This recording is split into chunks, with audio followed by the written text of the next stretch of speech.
కురిషిలా ఏ పాలకులన్న కూసోని మొదలు సగటు గరీబోళ్లకు కావాల్సింది ఇల్లు, చదువులు ఇంకా వైద్యమే. అందుకే సర్కారు సుత వాటి కోసం కోట్ల రూపాయలు ఖర్చు పెడుతుంటది. గిట్లనే ఇండ్లు లేనోళ్లకు ఇందిరమ్మ ఇండ్లు ఇస్తుండ్రు కదా, అగో గా కార్యం ఊళ్ళ పొంటి గట్టిగానే అయితాంది. కట్టేటోళ్ళు కడతనే ఉన్నారు, కట్టి ఇండ్లకు పోయేటోళ్ళు పోతూనే ఉన్నారు. అయితే ఊర్లో పొంటేనా పట్టణంలో లేవ్వా అని చాలా మంది అడుగుతున్నారు కదా, అగో వాళ్ళ కోసం కూడా మంచి ముచ్చట చెప్పింది సర్కారు. ఇక చూడుండ్రి. రైట్, పట్నంలో ఉండే గరీబోళ్ళకు సుత తీయడి ముచ్చట చెప్పింది తెలంగాణ సర్కారు. ఎవరెవరికైతే ఇండ్లు లేక తమాం అవస్థలు పడుతుర్రో వాళ్ళను కూడా ఓ ఇంటోళ్ళని చేస్తాం, అందుకోసం ఇందిరమ్మ ఎల్ఐజీ పథకం తెచ్చినామని చెప్పుకొస్తున్నారు సర్కారు వాళ్ళు. అంటిగా పట్నంలో ఇండ్లు లేని వాళ్ళ తిప్పల సుత తీరబోతున్నట్లే.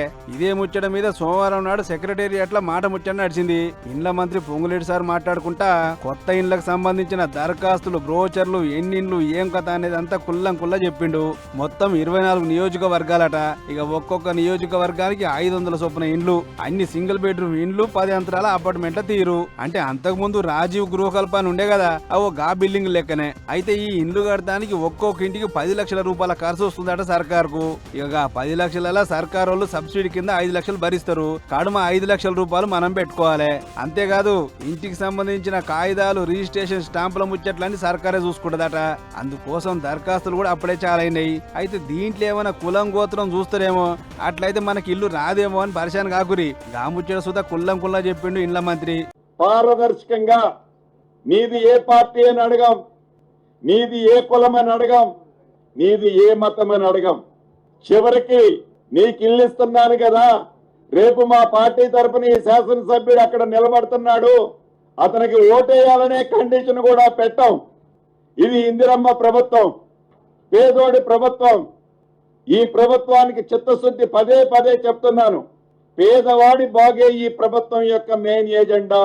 ఇంకా అదర్ థింగ్ ఈ ప్రభుత్వానికి ఏమీ లేదు. అది గరీబుల్లో అయితే చాలు ఇండ్లకు దరఖాస్తు చేసుకోవచ్చు అనేది సార్ అంటున్న మాట.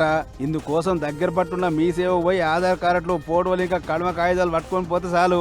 దరఖాస్తు పెట్టుకున్నాక అత్తపా తరుచుకొని నిజంగానే మీరు గరీబులు అయితే ఇల్లు వస్తుంది. ఇక ఇంకో మంత్రి పొన్నం సార్ మాట్లాడుకుంటా వచ్చే బోనాల పండుగ వరకు 1,00,000 ఇండ్ల పాలు పొంగిచ్చుడే టార్గెట్ అన్నట్టు మాట్లాడుకొచ్చిండు.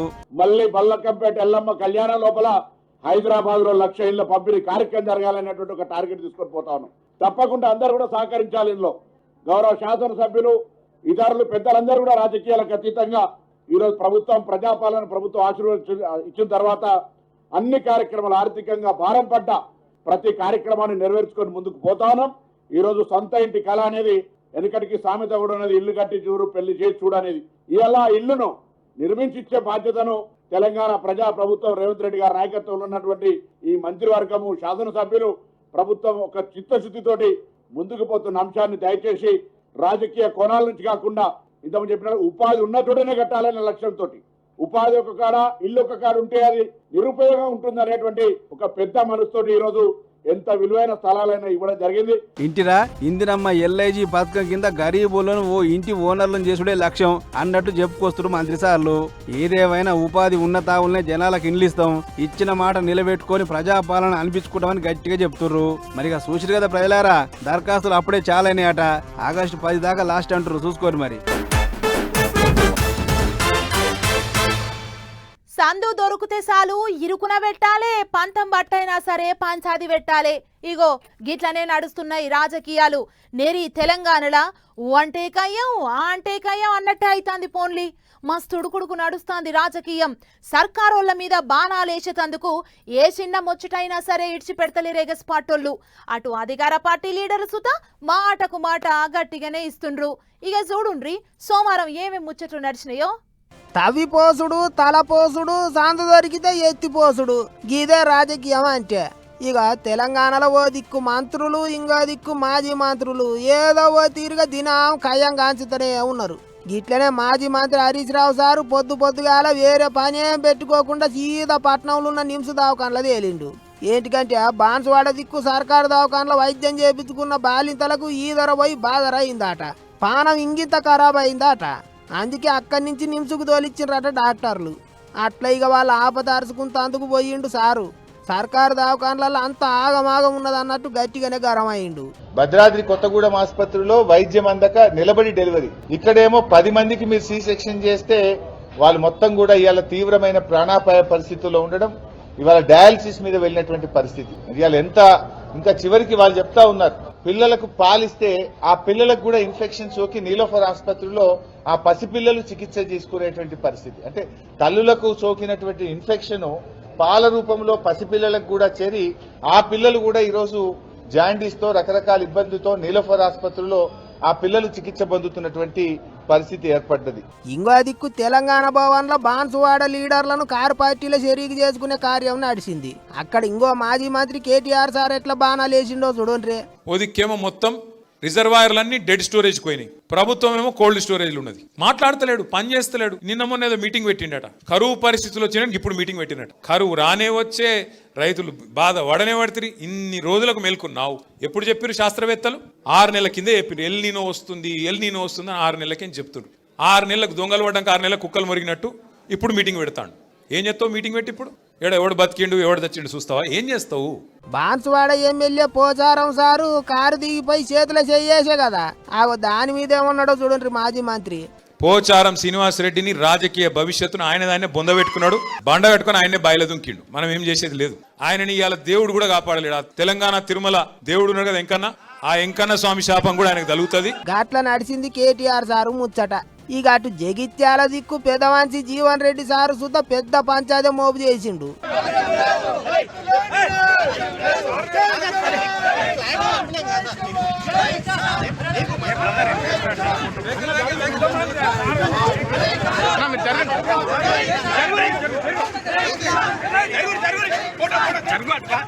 వరద కాలువకు నీళ్ళు ఇడిచిపెట్టాలి అని మాల్యాల చౌరాత్తల రైతులు రోడ్డు ఎక్కితే అక్కడికి బండి కట్టిండు జీవన్ రెడ్డి సారు. అయితే నడమనే పోలీసు వాళ్ళు ఆగబట్టిండ్రు. అందుకే కోపం వచ్చి రస్త మీదనే కూకున్నాడు. అక్కడనే పంచాయతీ పెట్టిండు. ఆఖరికి లొల్లి పెద్దగా అవుతుండేటాలకు పోలీసు వాళ్ళంతా కలిసి సారును ఎత్తుకపోయి బండి ఎక్కిచ్చిండ్రు. గా రైతుల ధర్నా కాడికి పోయి ఇంటే ఓ 4 ముచ్చట్లు చెప్పి ఇంటికి పోయేది కావచ్చు పెద్ద మనిషి. కానీ నడమ ఆపేటాలకు లొల్లింగిత గట్టిగా చేసిండు. రైతులకు న్యాయం చేయాలి, నీళ్ళు ఇడవాలని అడిగితే గిట్ట చేస్తారా అని మస్తు కోపానికి వచ్చిండు. ఇక ఓ దిక్కు ఎగస్ పార్టీ వాళ్ళ ముచ్చట్లు పంచాదులు అట్లుంటే, ఇంకో దిక్కు మంత్రులు మాత్రం జిల్లాల పొంటి ఎగుర పెడుతున్నారు. గిట్లనే ఖమ్మం జిల్లా కొనిజర్ల దిక్కు మంత్రులు బట్టి సారు తుమ్మల సారు ఇద్దరు కలిసి కట్టుకుపోయి పామాయిల్ కంపెనీ చాలు చేసిండ్రు. దాదాపు 300 కోట్ల రూపాయలతో ఈరోజు ఈ పరిశ్రమ మనం ఈరోజు ప్రారంభం చేసుకున్నాం. కేవలం వ్యవసాయం మీద మాత్రమే ఆధారపడి ఉన్నటువంటి ఖమ్మం జిల్లా రైతాంగ సోదరులకి ఇది ఒక మంచి వరం లాంటిదిగా నేను భావిస్తా ఉన్నాను. దేశంలో ఎక్కడ పామాయిల్ ప్లాంటేషన్ పెంచుకోవాలని రైతులు కోరుకున్నా ఇండోనేషియా నుంచో లేకపోతే మలేషియా నుంచో ఇంపోర్ట్ చేసుకోవాల్సిన అవసరం లేదు. కొనుగోలు నుంచే దేశానికి మనం శాప్లింగ్స్ పంపించేటువంటి పరిస్థితి కూడా ఈరోజు మనం ఏర్పాటు చేసుకుంటున్నాం. గిట్లా ఓ దిక్కు ఎగసి పార్టీ వాళ్ళు తాపకో జవడం దిత్తుంటే, ఇంకో దిక్కు మంత్రులు మాత్రం ఎలుగుల చేసే పనులు చాలు చేసుకుంటా మాటలకు చేతులతోనే సమాధానం చెప్పినట్టు చేస్తారు. సోమవారం నాడు జిల్లాల పొంచి అట్లా జోరుగా నడిచింది రాజకీయం. ఓట్ల ముంగట ఏ నాయకుడైనా జనాలను బుట్టలేసుకునేటానికి నోటికొచ్చిన హామీలిస్తుంటారు. నన్ను గెలిపిస్తే ఏడాదిలా అది తెస్తా ఇది తెస్తా, మన ప్రాంతాన్ని దేశంలోనే నంబర్ 1 చేస్తా, చేయకుంటే రాజీనామా పెడతా అని ఇక గిట్లా పెద్ద పెద్ద డైలాగులే దంచుతుంటారు. గా మాటలు నమ్మే జనం ఓట్లేస్తుంటారు. సరే అదట్లా ఉండనీయండి గాని ఆరుమూరు పట్నంలా చెయ్యి పాటోళ్లకు పువ్వు పాటోళ్లకు నడుమ పెద్ద రసరస అయిందట. మరిగా పంచాయతీ ఎందుకైందో మీరే చూడుండ్రి. ఆర్మూరు బీజేపీ ఎమ్మెల్యే రాకేష్ అన్న ఇంటికాడ పెద్ద రభసే అయింది కదా. అయితే అధికార పార్టీలు ఉన్న చెయ్యి పార్టీ వాళ్ళు ఈ పంచాయతీ ఎందుకు రాజేసిరంటే, ఓట్ల ముంగట ఎమ్మెల్యే సార్ రూపాయికే మంచి వైద్యం అందిస్తా, గరీబులకు సొంత పైకం పెట్టి ఇండ్లు కట్టిస్తా, గెలిపిస్తే ఏడాదిలోనే ఆర్మూరుకు మంచి మంచి కంపెనీలు పట్టుకొస్తా అని ఇట్లా చాలా హామీలే ఇచ్చిండట. మరట్లా ఎన్ని అమలు చేసిండో ఎన్ని అటకెక్కించుడో మనకైతే తెలియదు కానీ నువ్వు ఇచ్చిన హామీలకు నీ పోకడకు అసలు సంబంధమే లేదు. మర్యాదగా హామీలు అమలు చేస్తావా లేదా అని జంగు లేపితే ఈ జిద్దులొల్లి. ఇక వచ్చిన కాంగ్రెస్ కార్యకర్తలను అదిరించి బెదిరించి ఎక్కడలో అక్కడే అరెస్ట్ చేసిరు కాకీలు. ఇదే ముచ్చట మీద చెయ్యి పార్టీ లీడర్ వినయ్ అన్న మాట్లాడుకుంటా, మొన్న రణబేరి ఇందూర్లో జరిగిన కార్యక్రమంలో కాంగ్రెస్ స్కూటీలు ఇస్తా అని చెప్పింది, అదే రకంగా ఫీజు రియంబర్స్మెంట్ చేయాల గనక ప్రజలు డైరెక్ట్ షోరూమ్లలో కాంగ్రెస్ లీడర్ల షోరూమ్లలో పడి స్కూటీలు ఎత్తుకపోండి, రాకేష్ రెడ్డి పేరు చెప్పుండి, అది కాకుండా ఇళ్ళల్లో కాంగ్రెస్ లీడర్ ఇళ్ళల్లో పడి పైసలు దోచుకోండి అని చెప్పడం అనేది ఎంతవరకు సమంజసం అని చెప్పి ఈడికే ఒడవలే మొదలు నన్ను కాదు, సర్కారులు నానా రకాల హామీలు ఇచ్చి చాలా మటుకు చేస్తలేరు కాబట్టి మీ పనుల మందం వాళ్ళ మెల్లున్న బంగారం ఎత్తుకపోరి అని కూడా చెప్పిండట. దీంతో ఓట్ల ముంగడ ఓటు చెప్పి ఇప్పుడు ఫ్లైట్ ఫిరాయిస్తున్నావా ఏంది నీ సంగతి అని ఎమ్మెల్యే సొంతూరు అంకాపూర్కి వస్తే పెద్ద పంచాది. అయినా కూడా ₹1 వైద్యం సొంత పైసలతో ఇండ్ల ముచ్చట మీద పెద్ద టామ్ అక్కడ. అగో ఇదే ముచ్చట మీద ఎమ్మెల్యే సార్ నడితే ఏమన్నాడు చూడురే. నేను ఆ రోజు అనేది ప్రభుత్వం కట్టేయకపోతే కట్టిస్తానన్నాను. ప్రభుత్వంతో 3000 ఇల్లు కట్టించాను. ఈ రోజు నేను ₹1 కన్సల్టెంట్ వైద్యం అని చెప్పాను, దాని మీద నిలబడి ఉన్నాను. ఇంచినా ప్రజలారా, ఇచ్చిన హామీల ముచ్చట మీద ఎమ్మెల్యే మాటలు గిట్లున్నాయి. మీ విధంగా రాష్ట్ర సర్కారే ఇచ్చిన హామీలు చాలా మటుకు అమలు చేయలేకపోతుంది. అసంటోళ్ళు నా ఇంటికి వచ్చి లొల్లి చేస్తారా? చల్ ముందు మీరిచ్చిన పథకాలు ఎగురబెట్టి అటెనక నాకాడికి రండి. అంతేగాని అట్టొట్టిగా బట్టకాల్చి మీదేస్తామంటే ఊకునే ముచ్చటే లేదు. 2.5 ఏళ్లలో 6 మంచిగానే ముంగడ పడేసిన, ఇంకా కూడా చేస్తా. అంతేగాని ఇసుంటి పనులు బంద్ చేసుకోవాలని గరమైండు. మొత్తానికి 2 పెద్ద పార్టీల నడుమ ఏమైనా లొల్లులు కాగాలే అని చెప్పి 2 వద్దులు 144 సెక్షన్ పెట్టిరు పోలీసులు. చూడాల మరిగా ఏమైతుందో. ఫీజు కట్టకపోతే పరీక్షలు రాయనీయమంటుంటారు. ఫీజు కట్టకపోతే రేపటి సంధి బడికి రావద్దు అంటుంటారు. ఫీజు కట్టకపోతే క్లాసు బయటనే ఉండుర్రి అంటుంటారు. ఇట్లా పొల్లగాండ్లను ప్రైవేటు బల్లల్లో చదివిచ్చే అయ్యవ్వలకు చిన్నగుండదు గోస. చదువుకునే రోజులు కావివి, చదువును కొనే రోజులు. అందుకే ఆ పరిస్థితి మారాలి. ప్రైవేటు బళ్లకు పగ్గాలెయ్యాలని సర్కారోళ్ళు ఈ కార్యం ముంగటేసుకున్నారు. చూడుండ్రి ఏం చేసిందో. మంచోడు అని నమ్మితే నిండా ముంచినట్టే చేస్తున్నారు కొన్ని ప్రైవేట్ బడులు. ఆ ఫీజులని ఈ ఫీజులని అవ్వయ్యలను పీక్క తింటురు. అందుకే ఈ ప్రైవేట్ బడుల్లో దోపిడీ ఆపాలంటే సర్కారు గట్టి నిర్ణయాలు తీసుకోవాలి అని ఇప్పటికే చాలా మంది అవ్వయ్యలు కోరిర్రు. మరి అవ్వయ్యల మాటలే ఇన్నరో లేకుంటే సర్కారే ఆలోచన చేసిందో తెలియదు గాని మొత్తానికైతే చట్ట ప్రకారం బళ్ళల్లో ఎంత ఫీజు పెంచుతుర్రు, బుక్కుల మీద ఎంతెంత వసూలు చేస్తుర్రు అనేదంతా తల్లిదండ్రులకు ఎరక చేయాలి, పెద్ద పలక మీద రాసి పెట్టాలి అని ఓ రూల్ దేబోతుందట. అట్లనే అవ్వయ్యల హిమ్మతి లేకుండా ఇష్టం వచ్చినట్టు ఫీజులు బగ్గా పెంచితే బడి అనుమతులు పురాగా రద్దు చేయాలి.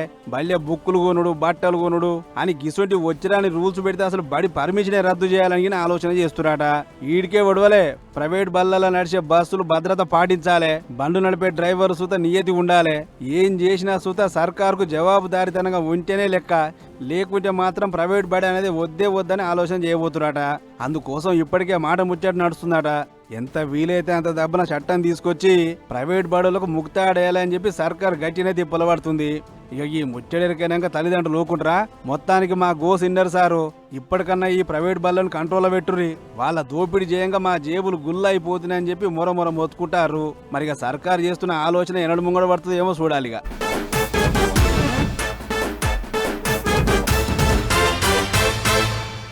చల్లటి రూమ్లో కూర్చొని ఎచ్చగా షాయ్ నీళ్లు తాగుతా అంటే అయితదా చెప్పుండ్రి?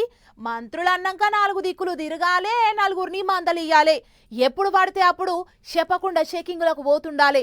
పని చక్కగా చెయ్యనులను దుమ్ము దులుపుతుండాలి. అట్లా పని చేస్తేనే మరిగా సార్లకు పబ్లిక్ల పతార గట్టిగా పెరుగుతుంది.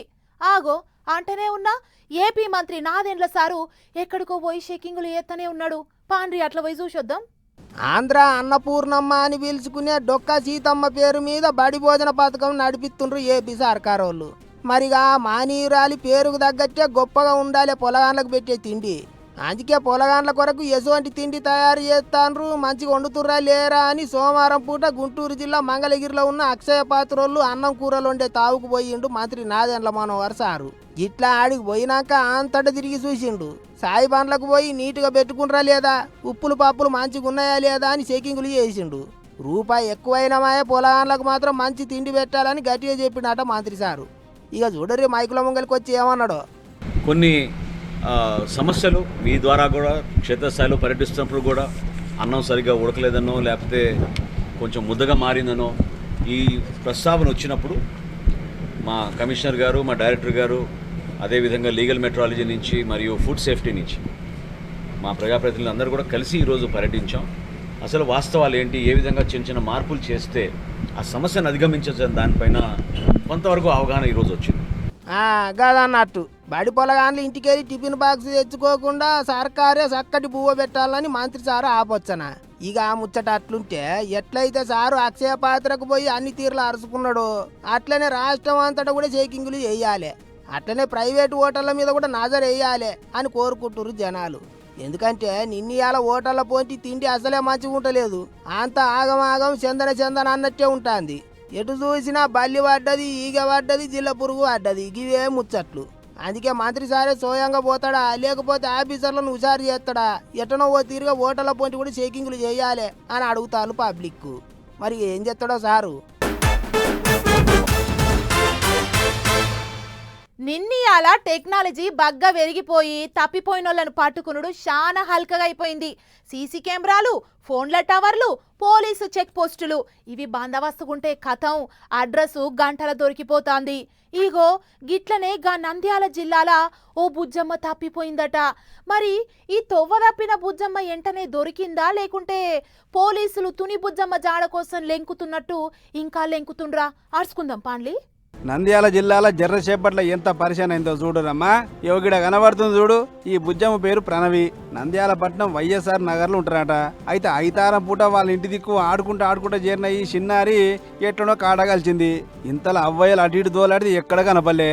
దీంతో పరిశానైన ఇంచోళ్ళు సీదా పోలీస్ స్టేషన్ కురికిర్రు. సార్ మా బుజ్జమ్మ తప్పిపోయిందని ఫిర్యాదు ఇస్తే కేసు కట్టిన పోలీసులు వెంటనే అలర్ట్ అయ్యారు.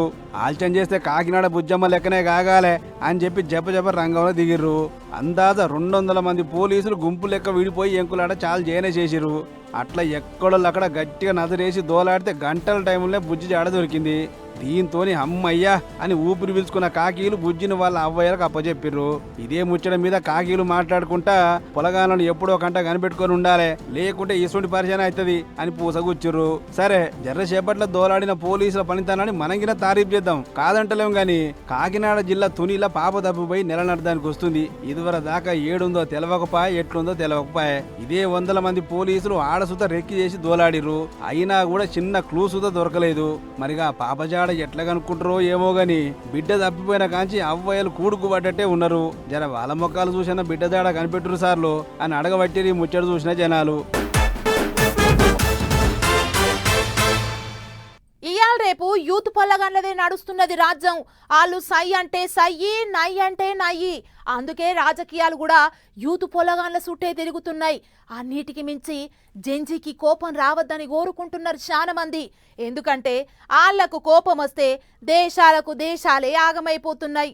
ఆగో గిట్లనే గా నడుమ నీటు పరీక్ష పేపరు లీక్ అయినప్పుడు మన దిక్కుశాలైన జిల్ల పురుగుల లొల్లి ఇంకా ఓడుస్తలేదు. చూడుండ్రి ఢిల్లీలో ఏ తీరుగా నడిచిందో నిరసన. చూడర్రే, ఆగకుండా ముంగటికి వస్తే నీళ్లు వచ్చి వెనకకు నువ్వుకేయాలని పైపులు పట్టుకొని నిలబడ్డరు కొంతమంది. అసలే పార్లమెంట్ మీటింగులు అవుతున్నాయి, ఏమన్నా అమలు చేస్తే ఆగకుండా రంగంలోకి దిగాలని ఇంగితమంది తుపాకులు ఎక్కిపెట్టి తయారుగా నిలబడ్డరు. గిట్ల సోమవారం మస్తు పెద్ద గడబడే అయింది పోన్రి ఢిల్లీలా.